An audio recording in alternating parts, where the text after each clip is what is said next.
Hello বন্ধুরা, কেমন আছো তোমরা? আজকে আমি আঙুর থেকে খুব সহজেই কিশমিশ বানানো তোমাদেরকে দেখাবো।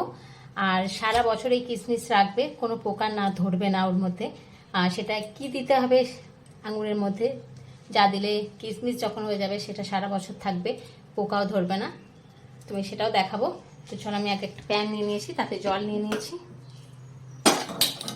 গ্যাস অন করে দিলাম। জল ফুটলে তারপরে আমি ওর মধ্যে আঙুর দেবো। জল ফুটে গেছে, এবার আঙুরগুলো দিয়ে দেব।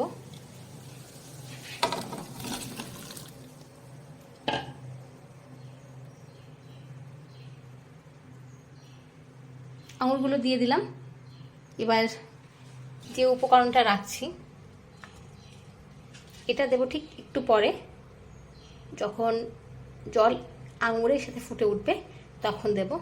তো এটা কি তোমরা গেস করো, আর দেখো পারো কিনা বলতে এটা কি, যেটা দিলে, যে উপকরণটা দিলে কিশমিশে পোকা ধরবে না। তোমরা গেস করতে থাকো। তো বন্ধুরা, ফুটন্ত জলের মধ্যে আঙুর পরে আঙুরও ফুটে গেছে। এবার আমি যে উপকরণ রাখছিলাম এটা দিয়ে দেব।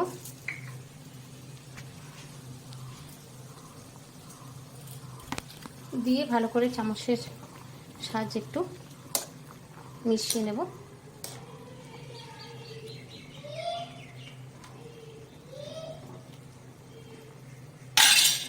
আঙুরগুলো দেখে বুঝতেই পারছো যে এই আঙুরগুলো ঝরা আঙুর, মানে এগুলো একদম যে আঙুর বাছাই করা আঙুর তা না, আঙুরের গুচ্ছর মধ্যে থাকা না, গুচ্ছ থেকে ঝরে যাওয়া আঙুর। এই আঙুরগুলো এমন কোনো কথা নেই যে বাছাই করা আঙুর নিয়েই তবেই কিশমিশ বানাতে হবে, কারণ এই আঙুরগুলো নিয়েছি, এগুলো যে বাছাই করা আঙুর থাকে তার থেকে অনেকটা সস্তাও হয়। আর কিশমিশের পক্ষে এগুলো তোমরা টাটকা এনেই খাচ্ছি না, এটা আমরা শুকনো করে তারপরে খাবো, ফলে বাছাই করা না হলেও হবে।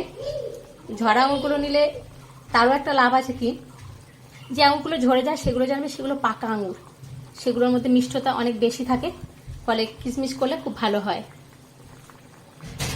আর আঙুরের যদি 80 টাকা 100 টাকা কিলো থাকে, তার থেকে 30 টাকা কমও পাবে তোমরা এই ঝরাগুলো। হ্যাঁ মা, তুমি চলে এসেছো? চলো, এবার আমি গ্যাস ওভেন অফ করে দিচ্ছি। অফ করে 2 মিনিট, এই তো 2 মিনিট মতো নামাবো। একদম তো পুরো ফেটে যাবে না। কি কি এই তো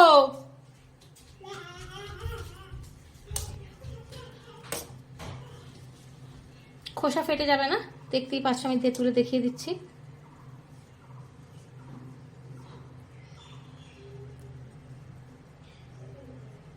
আর এই বউটা থেকেই বুঝতে পারছো যে এগুলো ঝরা আঙুরই, আমি টাটকা নিয়ে ঝরার নাম দিচ্ছি না, আমি যে জিনিসটা নিয়েছি সেটাই বলছি। তো 2 মিনিট মতো রেখে দেব। 2 মিনিট হয়ে গেছে। 2 মিনিট হওয়ার পর আমি এবার আস্তে আস্তে এই ছাঁকনির সাহায্যে তুলে নেব, তুলে জল ঝরিয়ে নেব। বন্ধুরা, এবার নামিয়ে নিয়েছি। এবার আমি এগুলোকে রোদে দেব। তো চলো, ছাদে চলে এসেছি, একদম ছাদে বেরোয়নি, যা রোদ। এই দেখো, আমি দেখিয়ে দিই, এই ধরনের একটা জায়গা নিয়েছি, তার উপর একটা ওড়না নিয়েছি, যাতে আঙুর মাটিতে যেন না লেগে থাকে, না থেকে থাকে। একটু হাইটে নেবে। এবার আঙুরগুলো আমি মেলে দিচ্ছি, ভালোভাবে ছড়িয়ে দিচ্ছি, যেন একটার ওপর একটা উঠে না থাকে। প্রত্যেকটা ভালোভাবে ছড়িয়ে দাও, নেড়ে দিতে হবে। এই যে দিয়ে দিয়েছি।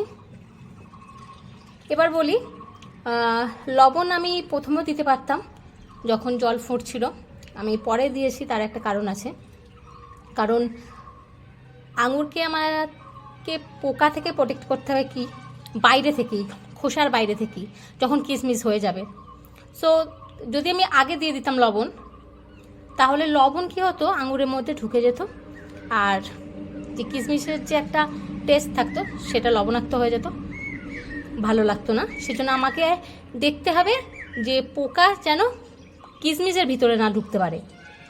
খোসার বাইরে থেকে আমরা রক্ষা করব আঙুরকে বা কিশমিশকে, সেজন্য আমি পরে দিলাম।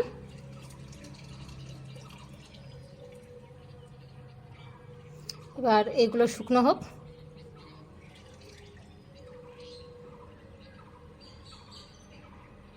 যা রোদের যা তাপ, প্রখর রোদ, এখন একদিনেই শুকনো হয়ে যাবে আশা করছি। তো না হলেও তারপরের দিন আবার একটু শুকনো করে নেব, সেগুলো তোমাদের দেখাবো। তো চলো বন্ধুরা, ছাদে চলে এসেছি কিশমিশ দেখতে। দেখো অনেকই শুকিয়ে গেছে, তবু ভিতরে কাঁচা আছে, এখনো বাকি আছে, দেখলেই বুঝতে পারবে।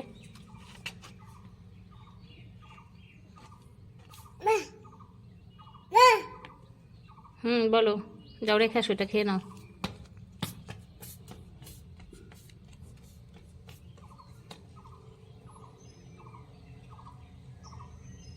তো আজকের দিন আমি শুকিয়ে নেব, শুকিয়ে তারপর আমি দেখাবো। আজকে রোদে দিলেই পুরোপুরি শুকিয়ে যাবে একদম। তারপর আমি প্লেটে দেখাবো যে কতটা সুন্দরভাবে শুকিয়েছে। থেকে কিশমিশ নিয়ে চলে এসেছি, কারণ কিশমিশ পুরো রেডি। আর দেখতে পাচ্ছ কত সুন্দর লাগছে। এই আঙুরের সিজন এখন, যতটা পারো আঙুর কেনো, কিনে কিশমিশ বানাও। সব থেকে বড় কথা, নিজের হাতে কিশমিশ বানাচ্ছি, দোকানে যেতে হচ্ছে না, দোকান থেকে কিনতে হচ্ছে না, এটা সব থেকে বেশি ভালো লাগে। যে কোনো রান্নাই হোক, নিজে যদি বানাতে পারো, সেটা একটা ভিতর থেকে একটা অন্য ফিল আসে, যেটা আমি বানালাম। আমরা কিনেই খাই কিশমিশ, কেউ অত বানানোর কথা ভাবি না। একবার বানিয়ে দেখো, দেখবে সত্যি ভালো লাগবে। তারপর তো সব কিছুতে দিয়েই খেতে পারবে। তো যদি এই ভিডিও ভালো লেগে থাকে তাহলে লাইক করো, কমেন্ট করো, শেয়ার করো, আর প্লিজ আমার চ্যানেলকে সাবস্ক্রাইব করো। কারণ না চ্যানেল সাবস্ক্রাইব করবে না, যদি ভিডিও না দেখবে, তাহলে এত কষ্ট করে কী লাভ বলো। সো প্লিজ চ্যানেলকে সাবস্ক্রাইব করো, আর বাড়িতে প্রচুরভাবে আঙুর থেকে কিশমিশ বানাও, খাও। আর সত্যিই গ্যারান্টি দিচ্ছে এটা পোকা ধরবে না, সারা বছর রেখে খাও। এইভাবে যদি লবণটা দাও, যেরকমভাবে আমি দিয়েছি সেভাবে যদি দিয়ে রাখো, তাহলে একটাও পোকা ধরবে না। দেখা হবে পরের ভিডিওয়ে। টাটা।